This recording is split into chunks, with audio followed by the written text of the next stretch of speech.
करना चाहते हैं, लिहाजा तुमने किसी अपने बीबी को छोड़ा है, तुम में से किसी ने अपने माँ को छोड़ा है, तुमने किसी ने अपने बच्चे को छोड़ा है। ऐ मेरे गुलामों, अगर तुम में से कोई वापस जाना चाहता है तो वापस जाए। मैं वादा करता हूँ कि कल मैदान महशर में अपने नाना से उसे जन्नत दिलाऊंगा। अल्लाह अकबर। जैसे इतनी बात इमाम हुसैन ने कही है, गुलामों की चीख निकल जाती है और इरशाद फरमाते हैं, ऐ मेरे वाका, ऐ इमाम हुसैन, हम वो नहीं जो आपको छोड़कर जाने वाले में से नहीं है, बल्कि हम वो है कि बल्कि हम वो है जो आप पर यजीद आपके खून के प्यासे है। तो पहले करबला के मैदान में आप नहीं जाएंगे, बल्कि हम कुर्बान होने के लिए जाएंगे। अल्लाह अकबर। तारीख बताती है जब सुबह के वक्त यजीद ने जंग का ऐलान किया, तीर चलाया और जंग का ऐलान किया, सबसे पहले हबीब इब्न मुज़ाहिर उठते हैं। 72 साल की उम्र शरीफ है, लाठी लेकर चलते हैं, लेकिन जैसे ही आवाज आती है, ऐ हुसैन सर देने के लिए तैयार हो जाओ, हबीब इब्न मुज़ाहिर उठते हैं और उठने के बाद अपने लाठी को फेंकते हैं, इमाम हुसैन से इजाजत लेते हैं। इमाम हुसैन, सबसे पहले करबला के मैदान में मैं जाऊंगा। अल्लाह अकबर।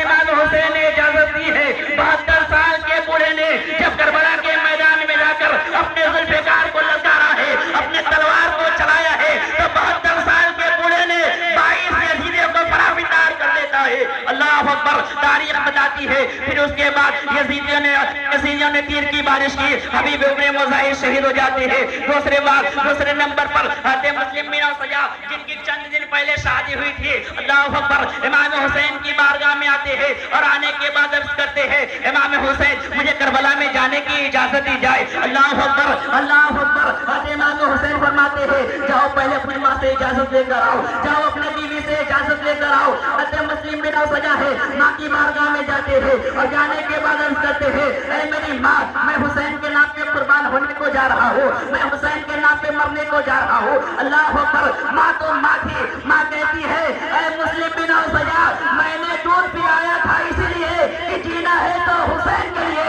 और मरना है तो हुसैन के लिए। अल्लाह अकबर।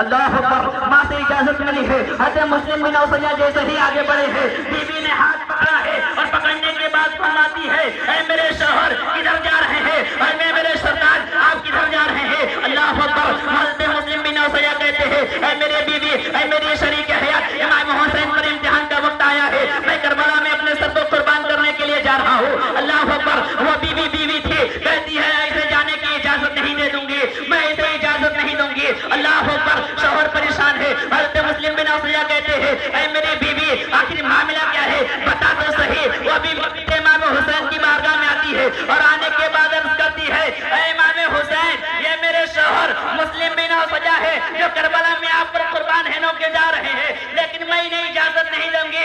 उस वक्त तक मैं इजाजत नहीं दे सकती जब तक ये मुझसे वादा नहीं करते। अल्लाह अकबर। हज़रत इमाम हुसैन फरमाते हैं, मुस्लिम बिन सजा की बीवी, कौन सा वादा है, आखिर तो कौन सा वादा चाहती है, तारीफ करती है। अल्लाह अकबर। मुस्लिम बिन सजा की बीवी अर्ज़ करती है, ऐ इमाम हुसैन, मैं चाहती हूँ कि ये उस वक्त तक जन्नत में ना जाए जब तक ये मुझे मैं अपने साथ लेकर जन्नत में ना दाखिल हो जाए। अल्लाह अकबर। तारीफ बताती है जैसे ही इतना जुमला कहा है, हज़रत इमाम हुसैन को जला लाया है और आने के बाद इरशाद फरमाते हैं, ऐ मुस्लिम बिन सजा की बीवी, अगर जन्नत की बात है तो जन्नत की गारंटी तुझे इमाम हुसैन दे रहा है, तुझे जन्नत में जाने की गारंटी इमाम हुसैन दे रहा है। अल्लाह अकबर। हज़रत मुस्लिम बिन सजा करबला में जाते हैं और जाने के बाद ये यजीदियों से जंग करते हैं। आपने 56 यजीद। तारीख बताती है यजीदियों ने आपके सर पे कलम किया, कलम करने के बाद खैमों में फेंका है, जैसे कि खैमे में सर आया है। मुस्लिम बिन सजा की बीबी आती है और आने के बाद उस सर को उठाया है, माथा चूम कर कहती है, ऐ मेरे शौहर, मुझे भूल न जाना, मुझे छोड़ के जन्नत में न जाना। इतने में मुस्लिम बिन सजा का बेटा, जिसकी उम्र 4 साल की है, तलवार लेकर निकलता है और निकलने के बाद करबला की तरफ दौड़ता है। हज़रत इमाम हुसैन की निगाह पड़ जाती है। हज़रत इमाम हुसैन इरशाद फरमाते हैं, ऐ मेरे गुलामों, ये बच्चा किसका है, ऐ मेरे गुलामों, ये बच्चा किसका है, इसे पकड़ो तो सही, कोई इसे रोको तो सही, ये किधर जा रहा है। अल्लाह अकबर। वो बच्चा करबला की तरफ जा रहा है और